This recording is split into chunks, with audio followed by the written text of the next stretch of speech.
Before we go any deeper, before I show you exactly how to make her lie awake at night thinking about you, I need you to do one thing. Stay with me until the very end of this video.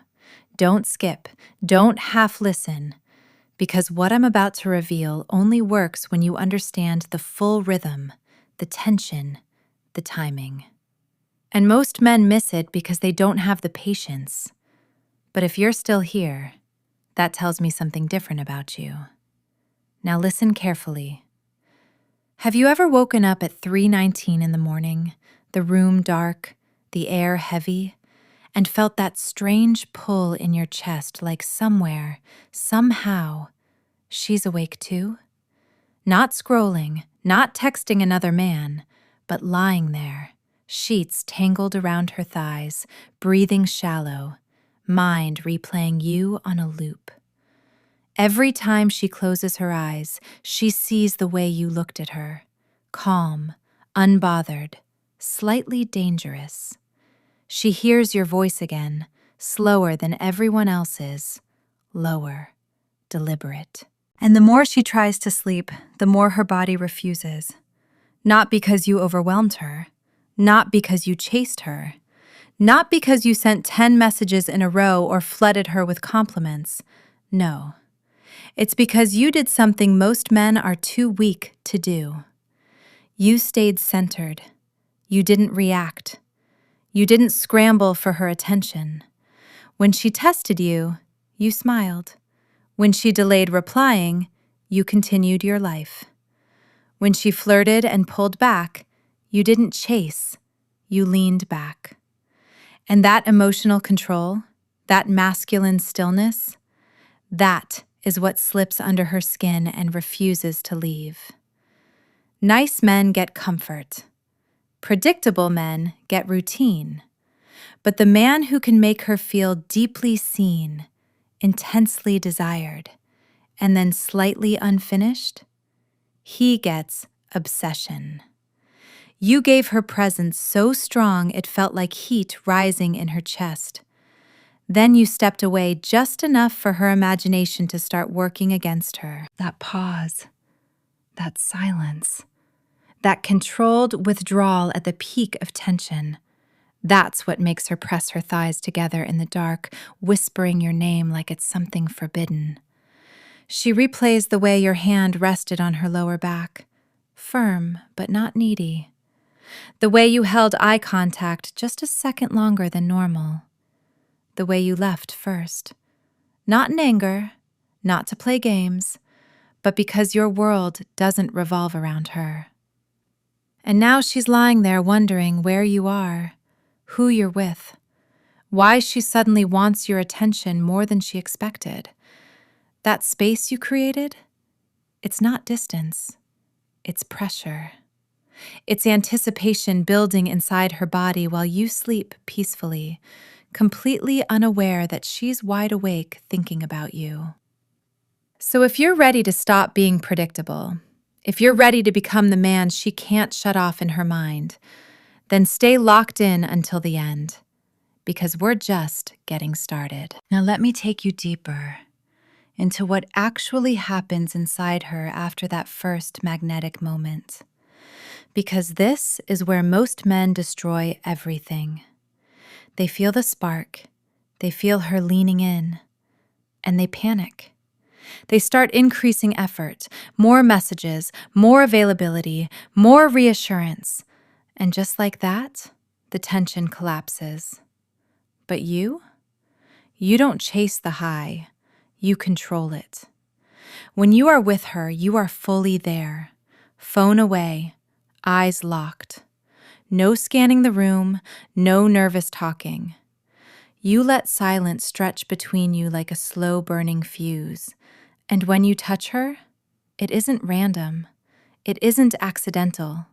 It's intentional. A slow thumb brushing the inside of her wrist while you listen to her speak. 3 seconds longer than necessary. Your palm resting low on her back as you guide her through a doorway. Firm, claiming, but never desperate. She feels it. Her breath changes. Her pupils widen. She starts crossing and uncrossing her legs without realizing it. Because your presence feels different, controlled, centered, slightly dangerous. You ask her a question that makes her open up. Not small talk, not surface-level nonsense. Something that makes her reveal a part of herself she doesn't show easily. And when she speaks, you don't interrupt. You don't fix. You don't impress. You hold space. That emotional stillness makes her nervous system relax, but the intensity in your eyes keeps her pulse elevated. Safety and tension at the same time. That combination is addictive. And then, just when she feels fully connected, just when her body has leaned a little closer, when her voice softens, when the air between you thickens, you end the interaction on a high note. I've got an early morning tomorrow. Calm smile, light kiss on her cheek, maybe your lips brushing just near her ear.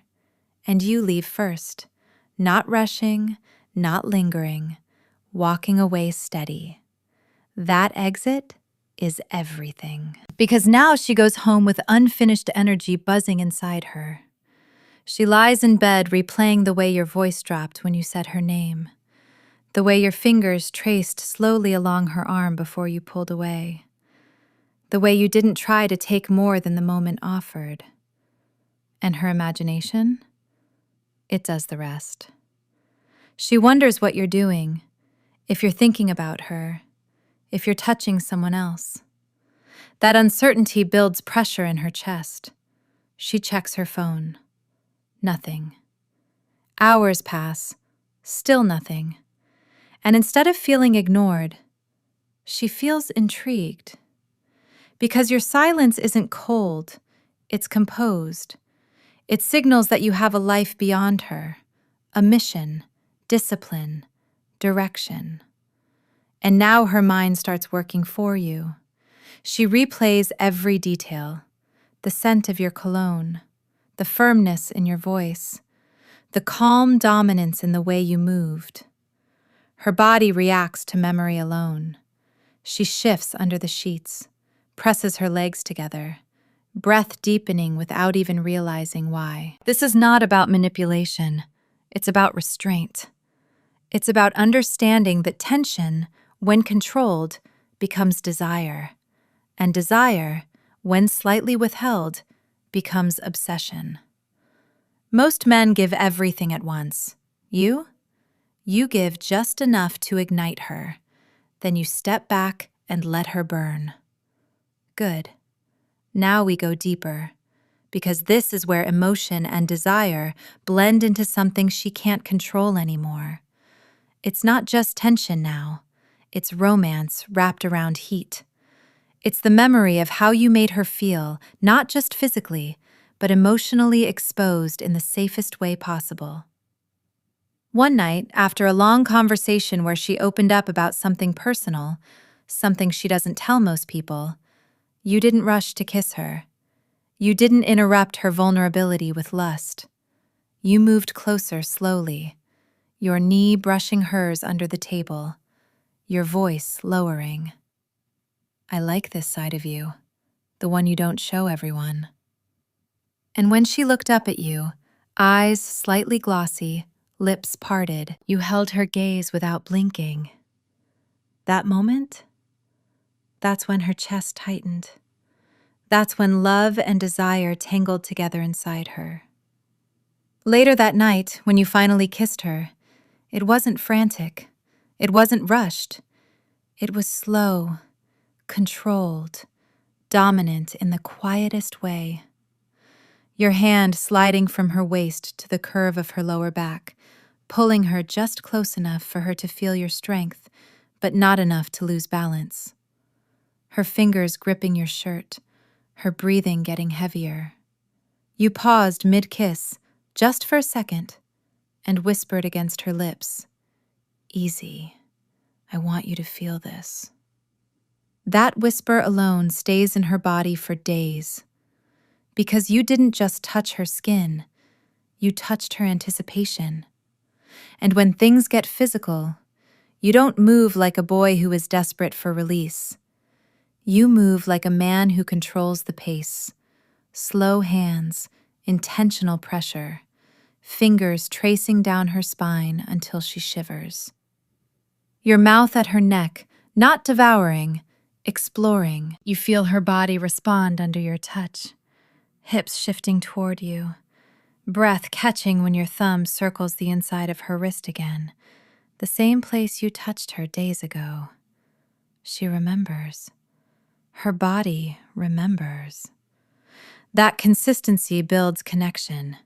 That patience builds hunger. But here's the difference. Right when she feels the wave building, right when her body arches toward you wanting more, you slow down. You pull back slightly, your forehead resting against hers, your voice low and steady. Not yet. And she melts. Not because you denied her, but because you made her want you more than she wants the release. That kind of restraint is intoxicating. She lies awake later, replaying how you controlled every second, how safe she felt surrendering, how powerful you felt holding that control without abusing it. And when the night ends, maybe after intense intimacy, maybe after just building unbearable tension, you don't cling, you don't overstay. You kiss her slowly, look her in the eyes. I like the way you respond to me. Then you leave, calm, unhurried. She stands there for a few seconds after the door closes, legs slightly weak, lips swollen, heart pounding. And when she finally gets into bed, she doesn't scroll, she doesn't text another man. She touches the places you touched, closes her eyes, feels your hands again. And that mix of love, dominance, romance, and controlled desire wraps around her mind like silk.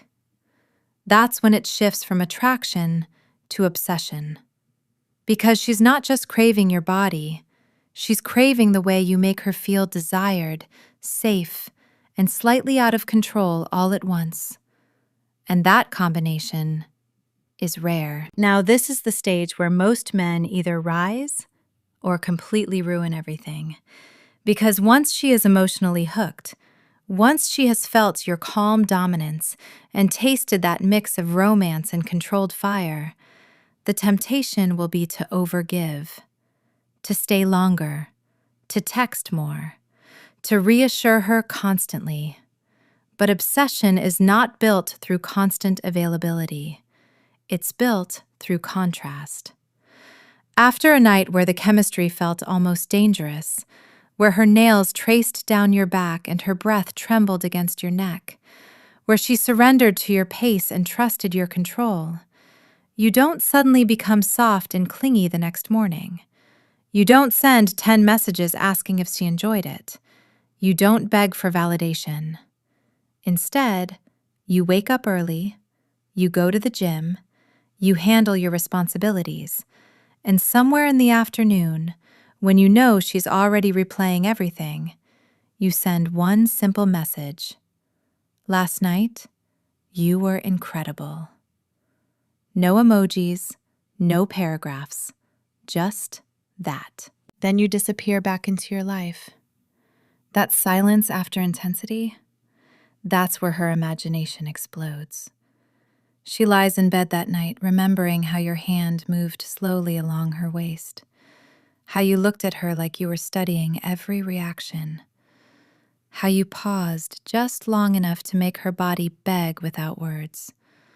She replays the way you kissed her forehead afterward, not as a goodbye, but as quiet ownership. She feels both cherished and claimed. That combination is powerful. And when she finally sends the "I miss you" text, you don't jump instantly. You let it breathe. Not to punish her, not to manipulate her, but because you understand timing. When you reply, it's warm but steady. Good. I want you to. That line alone will echo in her chest because it confirms the tension is intentional. Now let's talk about physical presence again, but deeper. When you're with her next time, you don't rush straight into passion. You rebuild the tension slowly, sitting close enough that your thigh touches hers, letting your fingers rest lazily on her hip while you talk, looking into her eyes until she forgets what she was saying. And when you finally pull her toward you, it feels inevitable, like gravity. Your movements are confident, slow, measured. You kiss her like you have time, like you own the moment. She feels your strength, but she also feels your control. You're not frantic, you're deliberate. You guide her, not aggressively, but firmly. And when her body responds, when she arches toward you, breath shaking, you slow down again, whisper near her ear, patience. That word alone sends heat through her because it tells her you're in control of both her pleasure and yours. And after everything, after the intensity, after the closeness, after she's lying there with her heartbeat still heavy in her chest, you don't cling. You don't suffocate the moment with talk. You hold her briefly, strong arm around her, calm breathing. Then you gently pull away and say, I've got an early morning. I'll see you soon.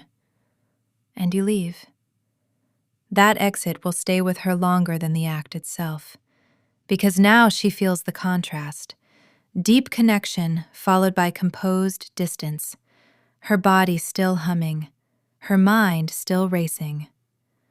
She rolls onto her side that night, fingers lightly tracing the places you touched, remembering your voice, your steadiness, your control. She isn't just craving your body now. She's craving the experience of you, the way you make her feel feminine, desired, safe, slightly overwhelmed in the best way. And when a woman feels that combination, love, dominance, romance, restraint, she doesn't just think about you. She waits for you. Now listen carefully, because this is where everything either becomes unforgettable or fades into ordinary. By this point, she's already thinking about you when she wakes up. She checks her phone before she even leaves bed. She replays your voice in her head while she's getting dressed. But obsession doesn't survive on intensity alone. It survives on polarity. And polarity lives in contrast. You don't become her emotional crutch. You don't become available 24/7. You don't answer every insecurity with reassurance. Instead, you remain grounded in your own life. You have your gym sessions, your ambitions, your mission, your friends. When she asks what you're doing tonight, you don't say whatever you want. You say, I've got plans. I'll see you after. Calm, unbothered. And suddenly she feels that slight pull again, that subtle tension in her chest. Not fear of losing you, but awareness that you're not owned. And when you do see her, you make it count. You don't flood her with constant affection. You look at her like you're deciding whether she deserves more of your attention. That slow gaze that travels from her eyes down to her lips and back up again. You pull her close by the waist, firm, deliberate. She feels your hand spread against her back, strong but controlled. You kiss her like you've been thinking about it all day. But you stop before she's ready for you to stop. That pause, that breath between you, that's what makes her knees feel weak. Later that night, when she's alone, she doesn't just miss you physically. She misses the way you led, the way you took your time, the way you didn't rush to prove anything. She misses how safe it felt to lean into you, and how thrilling it felt that you could step away without losing your balance. That balance is rare. and rare things are valued. And here's the truth most men never understand. She doesn't fall in love with constant presence. She falls in love with the emotional rhythm you create. Deep connection, slight withdrawal, warm return, calm distance. Each cycle building anticipation. Each cycle making her choose you more intentionally. Because when a woman feels emotionally seen, physically desired, romantically led, and never suffocated, she doesn't chase out of desperation. She chooses out of hunger. And hunger is powerful. Hunger keeps her awake. Hunger makes her reach for her phone at midnight. Hunger makes her whisper your name into the darkness when no one is there to hear it. You never begged. You never forced. You never manipulated. You simply mastered timing, presence, restraint. And that's what separates forgettable men from unforgettable ones. If this resonated with you, if you felt that shift in your chest while listening, then you already understand this isn't about tricks. It's about becoming the kind of man whose energy speaks before he does. The kind of man who stays centered when others panic. The kind of man who can give love, romance, and fire without losing control. Thank you for staying with me until the end. That already tells me you're not average. If you want more raw, honest truths about attraction, connection, love, and masculine presence, stay with this channel. Like the video, share it with a brother who needs to hear it, and come back next time ready to go even deeper. Until then, breathe slow, stay grounded, lead with calm strength, and remember, the less you chase, the more unforgettable you become.